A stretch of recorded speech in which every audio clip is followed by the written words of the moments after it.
Spomnil sem se, v kakšnem času mi pravzaprav izvajamo tole, in zato bom popestril kot sociolog kulture z neko izrazito takšno kulturno formo, ki jo vsi dobro poznamo, verjetno jo vsi vidite.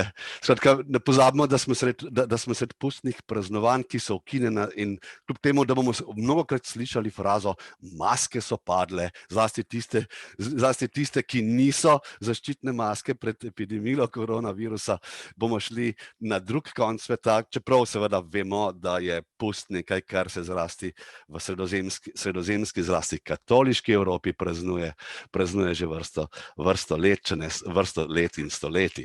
Skratka, odločil sem se za kratek način, kako bi lahko sociolog kulture pristopil k nečemu, kar je pustni karneval, zlasti na drugem koncu sveta, in odločil sem se za zelo na hitro predstavitev oziroma izpostavitev problemov, ki jih sociolog kulture, sociolog glasbe, popularne glasbe, sociolog javnih prireditev, če hočete, lahko poveže z različnimi disciplinami, o čemer so prej ljudje oziroma kolegi govorili, z antropologijo, z kulturno zgodovino, navsezadnje z sociologijo glasbe, muzikologijo, etnomuzikologijo in tako naprej.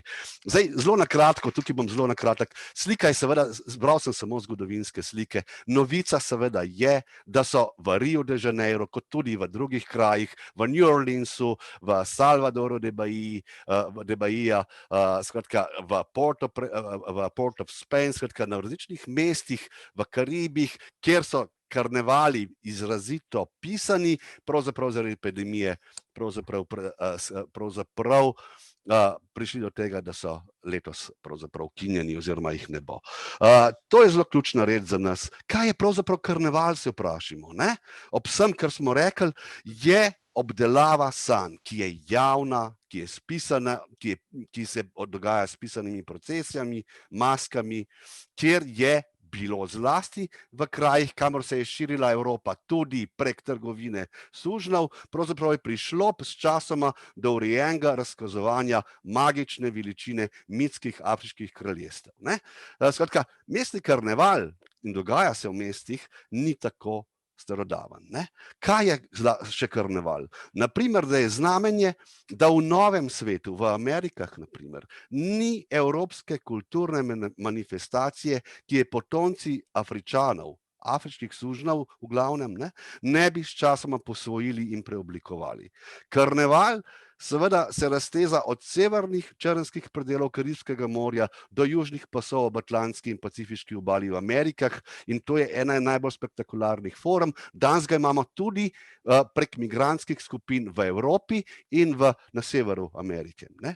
Skratka, na karnevalu, in to je za sociologa kulture, je seveda zanimivo, da je na njemu prišlo do nečesa, kar bi lahko rekli, vznik, prikazovanje nove sinkretične črnske kulture, ki je recimo en del družb ni priznaval, ki je bila getoizirana, skrita. Javno praznovanje je bilo niša črnske kulture. Beli lastniki, mimogrede karnevalov, so vrsto let prepovedovali sodelovanje črnskih karnevalskih združenj in bratovščin. No, in kot razlog so ponavadi navajali ali bobnanje in pa neprimerno vedenje, skratka tisto, kar poznamo kot ples.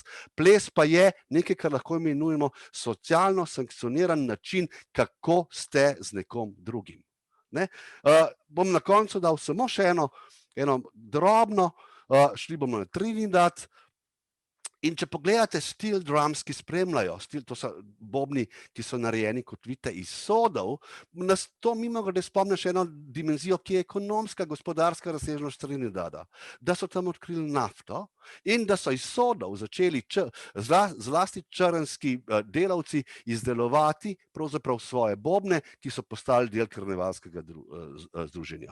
Zame zanimivo je seveda tudi to, da je karneval dolga leta ohranjal dvojno strukturo in je na nek način bil karneval belcev v meščanskih salonih in karneval temnopoltih na ulici. S časoma se je to spremenilo. No, že tak vstop karneval vam pove, karneval, ki je kulturna forma, da ima sociolog kulture marsikaj za opraviti z njim.